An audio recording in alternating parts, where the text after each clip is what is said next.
Hello, this is Mrs. Poland for Algebra 2 Midterm Review. In this video, we're going to go over examples 44 and 45 from the midterm review sheet. Determine the equation of a parabola whose focus is -1, 5, and whose directrix is the line y = 1. So first we need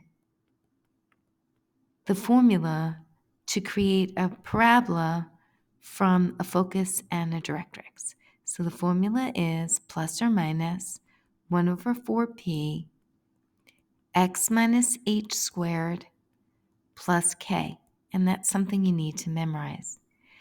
The vertex can be determined from the equation, and to get the h coordinate or the x coordinate of the vertex, just take the opposite sign of whatever's in the parenthesis, and the y coordinate is just k.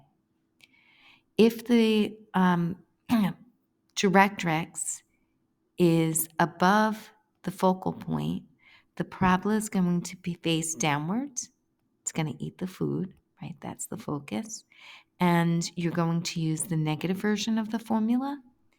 If the focal point is above the directrix, then the parabola is going to face upwards.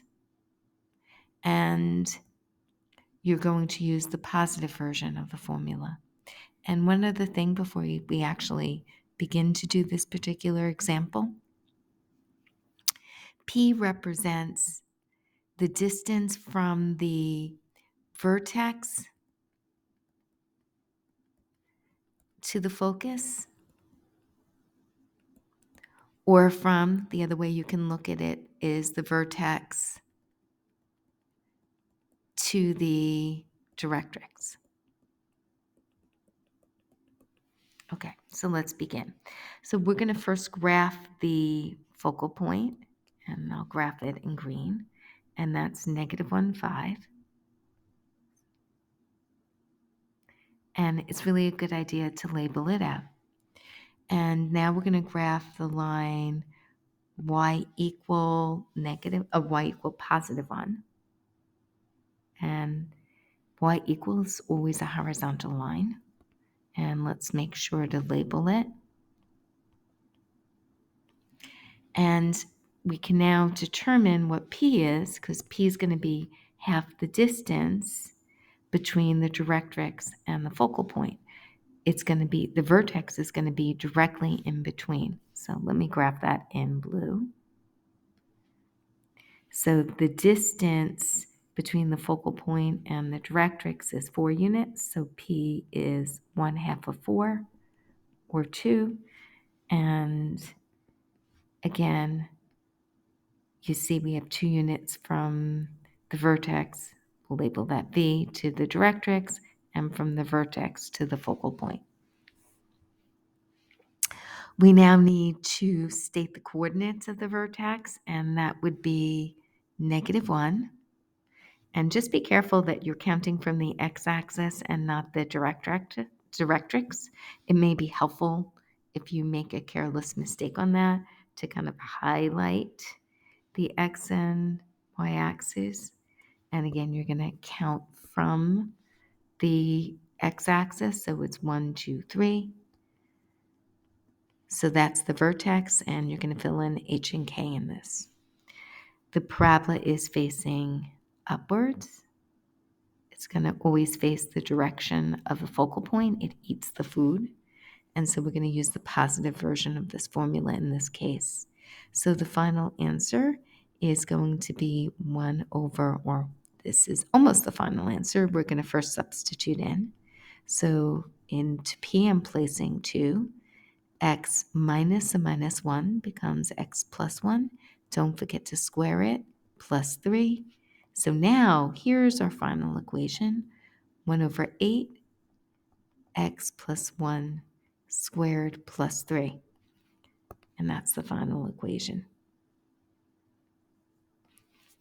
Let's go on to 45.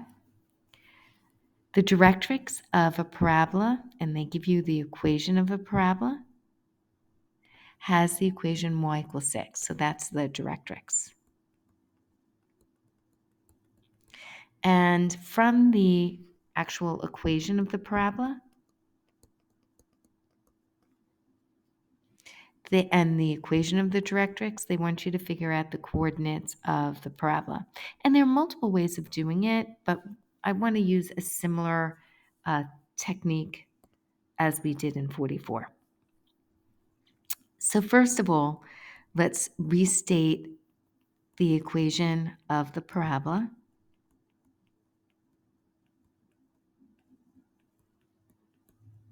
And again, that's something you want to memorize. And we know that the equation that they gave us is not in that form. And sometimes that happens with Regents problems.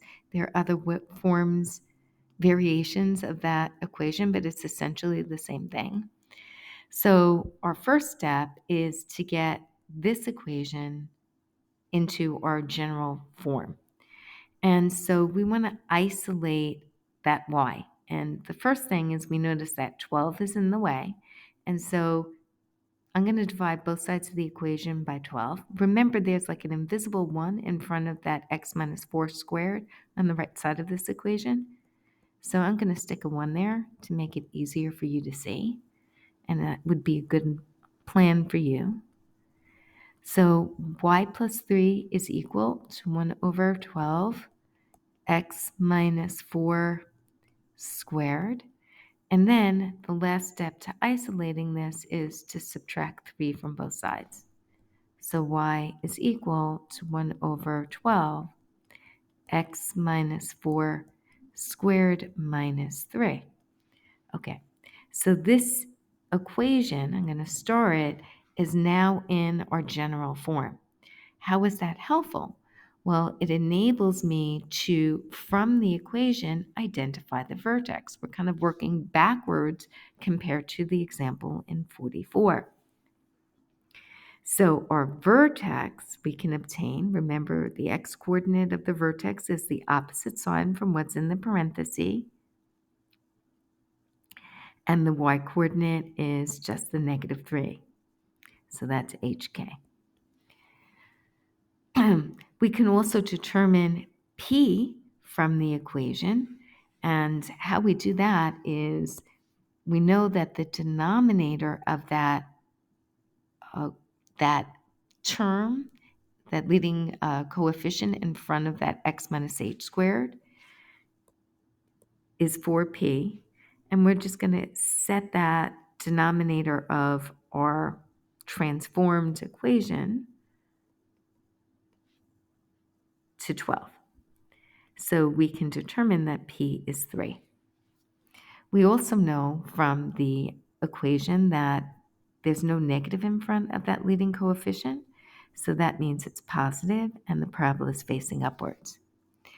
Now, there is supplementary graph paper in the back of the exam, but you don't need it necessarily. You can just make a quick sketch of the graph. It doesn't have to be formal. And let's label it. So our vertex is 4, negative 3. So 1, 2, 3, 4. 1, 2, negative 3, and this is 4. And we can take our vertex 4, negative 3, and we're going to graph it, and I'm going to label it. They told us the directrix was negative 6, but we actually could have figured that out without, but we might as well put that in. So negative 4, negative 5, negative 6, and I'm going to sketch that horizontal line, y equals negative 6. I know that the parabola is facing upwards. And therefore, what I'm going to do is I'm going to use P and I'm going to count 3 spaces up from the vertex, and that would be the location of the focal point. So 1, 2, 3, and we can see that here's our focal point. And so our focal point is 4, 0 in this case. Have a great weekend, and I will see you on Monday.